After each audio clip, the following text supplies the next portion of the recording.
I'm watching kids making films now with the 7Ds, 5Ds, DSLRs, and they're cutting at home, and you're getting this great glass, you're getting a great image. You're almost all of these technologies are kind of bringing professional level. The purview of Hollywood is now kind of, you can go do that. Right. The only problem is where it breaks. I mean, this is the so-called democratization of filmmaking. You can now make a professional image. Anybody can. You can get a Canon 5D, great glass. You can make an image that's indistinguishable from an image in the highest budget movie of the year. Only one problem: you can't make that movie. You can make a movie. It won't have anybody in it. And unless it's the 1 in 10,000 super low budget film that gets selected out of this incredible Darwinian process at the film festivals for somebody to put 10 or 15 or 20 million dollars on top of the $200,000 that you spent to release it, you're nowhere. You've just made it for YouTube, which is okay. I've got nothing against YouTube, but it's just there's no real business model there. Right. And I don't mean to be snobbish or elitist about this. It's just that there's this mechanism in place for global entertainment, and Hollywood. It's not a sort of it's not the Americans dictating global entertainment. It's just that Hollywood, whatever that consists of, and however distributed around the globe it is, it's the place that people go to, which means that they're making deals with the major distributors, and the deal goes like this. I'm going to make a movie for X millions of dollars, probably not less than 10. And you, Mr. Distributor, are going to release it for probably not less than $10 million.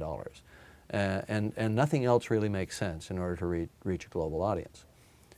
So the democratization never really happened. It happened at the tools. It happened at the authoring tools. But it doesn't happen as a business model that gets it out to a global viewing audience. Do you think there's the kind of computational and different platforms that are being used and created now, streaming, VOD, will there be, because what's missing is a curatorship. Hollywood is a kind of curator, provider, content provider. If I can make my professional looking film, I can now perhaps, in that Darwinian process, get selected, but now I can distribute that. I can make a deal and stream that movie and get a VOD. It's still, yes, there are ways to distribute it, but there aren't ways to tell everybody about it.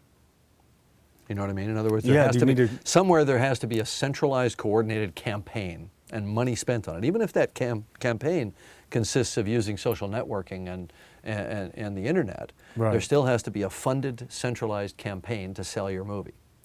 And that's where you need a distributor, and you need a distributor's marketing division in order to do that, and that's where the millions of dollars come in. So if you could make a movie if you had a magic wand sitting in a shoebox and you could take it out and make a movie for nothing, you still have that problem.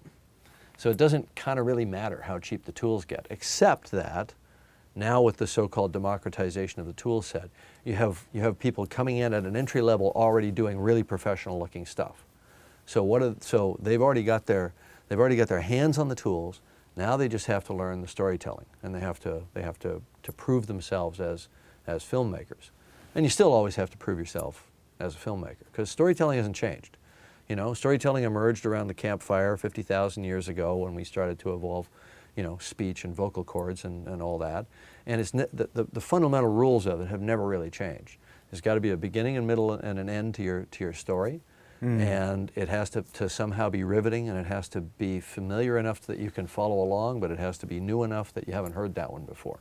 And those rules are never going to change. I don't care what tools you use.